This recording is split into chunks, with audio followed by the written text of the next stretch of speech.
সরকারটা এখন তো আদালত চালাচ্ছে, মানুষ ভোট দিয়ে কিছু পুতুলকে বসিয়েছে, যে পুতুলকে কিছু কোডিং করা আছে। সেই কোডগুলো কি না, যেখানে যেখানে পারবে কাটমানি খাওয়ার, সেটাই হচ্ছে তোমার কাজ, বাকি কাজ আদালত করবে। সরকারি কর্মচারীরা তাদের কথা বলবেন সরকারের কাছে, মধ্যস্থতা করবেন কে? আদালত। আন্দোলন করবেন, মধ্যস্থতা করতে হবে কাকে? আদালতকে। সেই আদালতের নির্দেশে আজকে বৈঠক হয়েছে। মুখ্য সচিব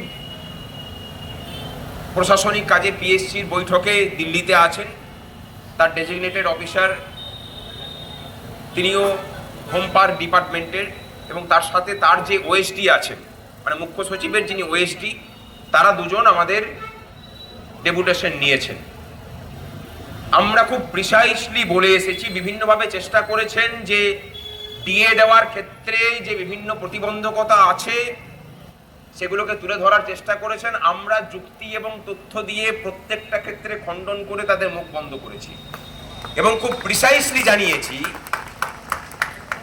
যে যে পরিমাণ টাকা কেন্দ্রের কাছ থেকে পেয়েছেন কর্মচারীদের বেতন খাতে, সেই টাকাটাও যদি সৎভাবে খরচা করেন তাহলে ডিএ বকেয়া থাকে না।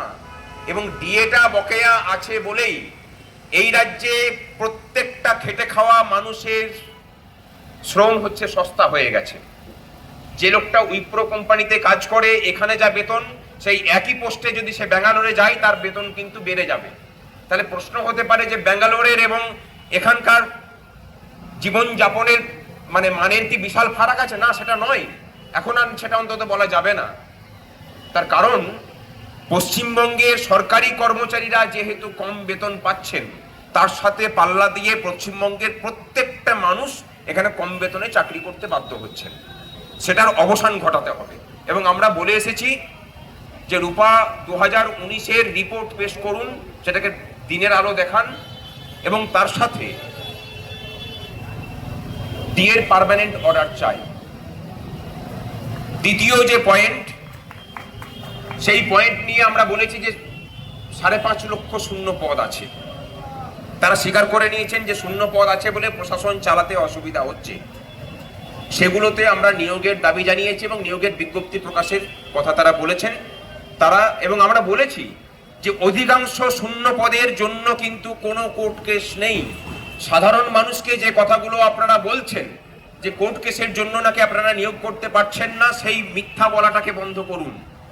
এই রাজ্যের ছেলে মেয়েদের সামনে সরকারি চাকরির দরজাটা না খুললে এই রাজ্যের ছেলে মেয়েদেরকে পরিযায়ী হিসেবে বাঁচতে হবে, এবং এই রাজ্যের বাঙালি বৃদ্ধ বৃদ্ধাকে এই রাজ্যে থেকে গিয়ে গোটা পশ্চিমবঙ্গকে বৃদ্ধাশ্রমে পরিণত করার রাস্তাটা কিন্তু আপনারা পরিষ্কার করছেন। এই জায়গাটাকে, রাজ্যটাকে বাঁচাতে গেলে স্থায়ী পদে স্বচ্ছতার সাথে নিয়োগ করাটা প্রয়োজন, এবং সরকার অন্ততভাবে সরকারি চাকরিগুলোকে ওজন দরে বিক্রি করাটা বন্ধ করুক। তারা বলেছেন যে আমরা চেষ্টা করছি নিয়োগ করার, কিছু কিছু নিয়োগ আমরা শুরু হয়েছে, সেখানে দুর্নীতি কিছুটা কমেছে, সেই কথা তারা বলেছেন, যেমন পাখি পড়ানোর মতো করে বলেন। তবে একটা কথা বলতে পারি, সংগ্রামী যৌথ মঞ্চের আন্দোলন শুরু হওয়ার পরে যে কটা নিয়োগ দিনের আলো দেখেছে, সেইগুলোতে আগের মতো আর চাকরি বিক্রিটা হয়নি। আমরা বহু ক্ষেত্রে কিন্তু রুখেছি। যেসব অফিসে সেসব চেষ্টা হয়েছে, সেসব জায়গাতে চেপে ধরে সেই চাকরি বিক্রিগুলোকে কিছুটা অন্তত রোখা গেছে। সমস্তটা যে রুখতে পেরেছি সে কথা আমরা বলছি না। 3 নম্বর যে দাবিটা আমাদের ছিল, ডিটেলমেন্ট, অস্থায়ী কর্মচারীদের বিষয়। সেখানে পার্টিকুলারলি আমরা প্যারা টিচারদের কথা বলেছি, শিক্ষা বন্ধুদের কথা উল্লেখ করেছি, উনি নোট নিয়েছেন। সিভিক ভলেন্টিয়ারদের কথা বলা হয়েছে, এনএসকিউএফ এর শিক্ষক শিক্ষিকা, হোমিওপ্যাথি ডাক্তার যারা পঞ্চায়েত ডিপার্টমেন্টের আন্ডারে চাকরি করেন, এছাড়াও পিএইচই পাম্প অপারেটর। আমরা ক্ষেত্র ধরে ধরে বলেছি, আমরা সবার নাম করছি না এখানে, তাদের প্রত্যেকের কথা বলেছি যে এদের সাথে যে অমানবিক আচরণ সরকার করছে, সেখান থেকে সরকার বেরিয়ে আসুক, তাদের মধ্যে যোগ্যদেরকে স্থায়ীকরণের কাজ শুরু করুক, এবং নতুন যে নিয়োগ সেই নিয়োগের কাজও শুরু হোক। আর এদের বেঁচে থাকার মতো করে আর্থিক সংহতি করার মতো জায়গাটা তৈরি হোক, এদের বেতন কাঠামো প্রণয়ন করা হোক। সমবেতনে সম কাজ যখন করছে তখন সমবেতন কেন তারা পাবেন না? তারা বলেছেন যে মুখ্য সচিবকে তিনি জানাবেন সমস্ত বিষয়গুলো। 4 নম্বর বিষয়টা আমাদের ছিল ডিটেলমেন্ট। আমরা ডিটেলমেন্ট কথাটাকে ভেঙে ভেঙে বুঝিয়েছি। তিনি বলেছেন যে এইভাবে তো কোনোদিন ভেবে দেখিনি যে এই কথাটার এই মানে হতে পারে। আমরা বলেছি যে স্বাধীন দেশে একটা উপনিবেশিক শব্দ কিভাবে চলে।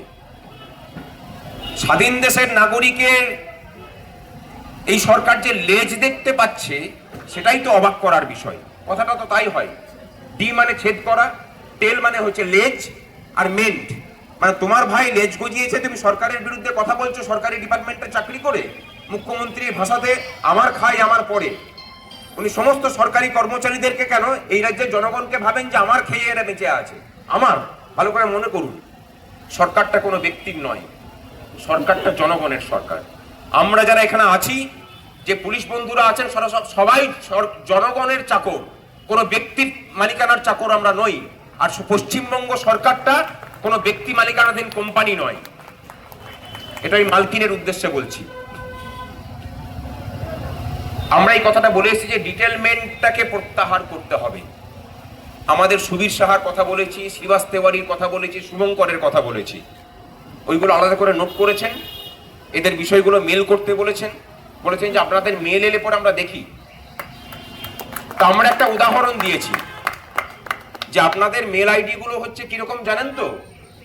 কাশিতে জীবন্ত শিব বলা হতো তৈলঙ্গ স্বামীকে। তিনি যখন মৌনব্রত নিতেন তাকে বলতে পারতেন সবাই, তাকে শুনতে পেতেন না। তা তিনি তখন চোখ বন্ধ করে কিছুক্ষণ বসে থেকেছেন। মানে এই উদাহরণের জন্য বোধহয় তৈরি ছিলেন না। আমরা বলেছি যে আপনারা নিজেদেরকে যতই নিচেতে নামান, আমরা সরকারটাকে উঁচু জায়গাতেই স্থাপন করে রাখছি। আপনাদের কাছ থেকে মেল আসা বা যে কোনো মানুষ যখন একটা প্রত্যাশা নিয়ে আপনাদেরকে মেল পাঠাচ্ছেন, তার উত্তর দেওয়ার জন্য তাদেরকে যেন সবরই না হতে হয় যে 50 বছর ধরে তিনি ফল লিখে দিলেন, 50 বছর পরে তিনি রামচন্দ্রের দেখা পেলেন। এই সবরই হওয়ার থেকে রাজ্যের মানুষকে মুক্তি দিন। তারা বলেছেন যে ট্রান্সফার পলিসি তৈরি করার কথা তারা করবেন, আর কি করবেন কি না করবেন সেটা জানি না। আমরা বলে এসেছি যে স্যাট নামক যে বস্তুটাকে দিয়ে পরে কর্মচারীদেরকে মানে জব্দ করার যে স্বপ্নটা আপনারা দেখেন, আমরা কিন্তু সেটাকে ধাক্কা দিতে শুরু করেছি। এবং এটা বলে যাচ্ছি, সুবীর সাহা বলুন বা শুভঙ্কর ব্যানার্জি বলুন বা শ্রীবাস তেওয়ারি বলুন, এই 3টে ক্ষেত্রেই স্যাটে, হাইকোর্টে এবং সুপ্রিম কোর্টে আপনাদেরকে মামলাতে হারাবো। আপনারা হেরে পড়ে মুখটাকে পোড়াবেন, নাকি ব্যবস্থা নিয়ে এদের 3 জনের বিরুদ্ধে যে প্রতিহিংসামূলক ব্যবস্থা নিয়েছেন সেটাকে প্রত্যাহার করবেন, আপনারা ঠিক করবেন। আমার কথাটা আর বলিনি। আমার বাকি সাথীরা বলছেন যে তোমার কথাটাও বলতে হতো যে তোমার বিরুদ্ধে যে মিথ্যা মামলাগুলো দিয়ে রেখেছে। আমি বললাম যে ওটাকে আমি লড়কে লেঙ্গে পাকিস্তান হিসেবে দেখি।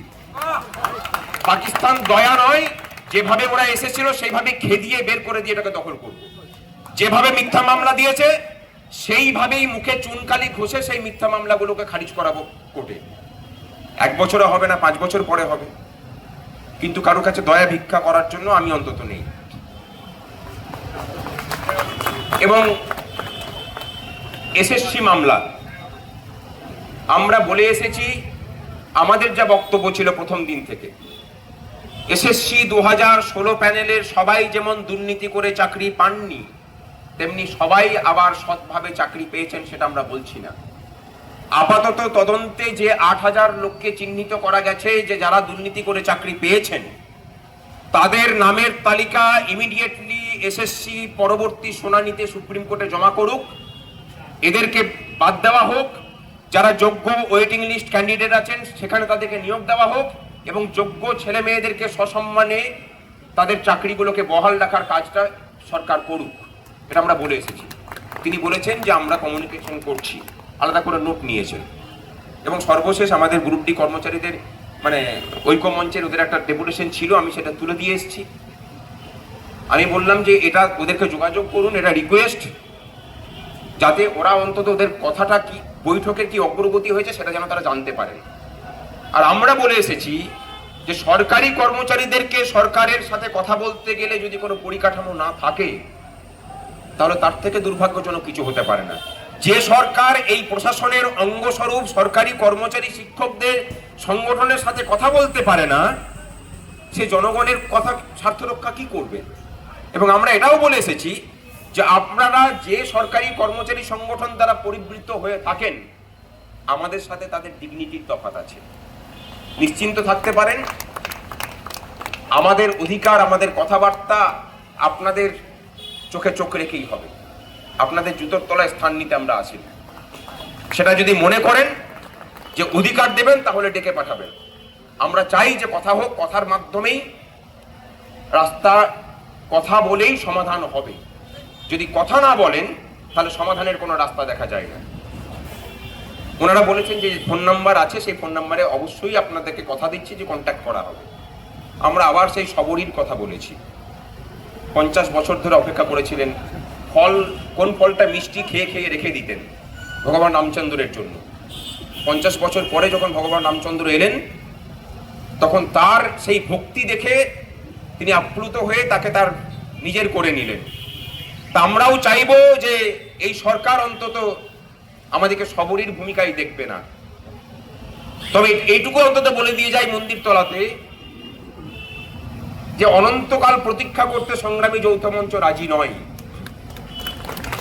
আমরা এখান থেকে আগামী 27শে জানুয়ারি কলকাতাতে মিছিল এবং সভার ডাক দিয়ে গেলাম।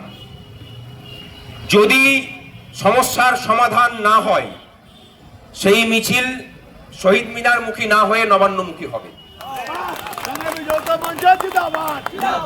এবং যদি প্রয়োজন পড়ে কলকাতাকে অবরুদ্ধ করার ক্ষমতা কিন্তু সংগ্রামী যৌথ মঞ্চের এখনো আছে।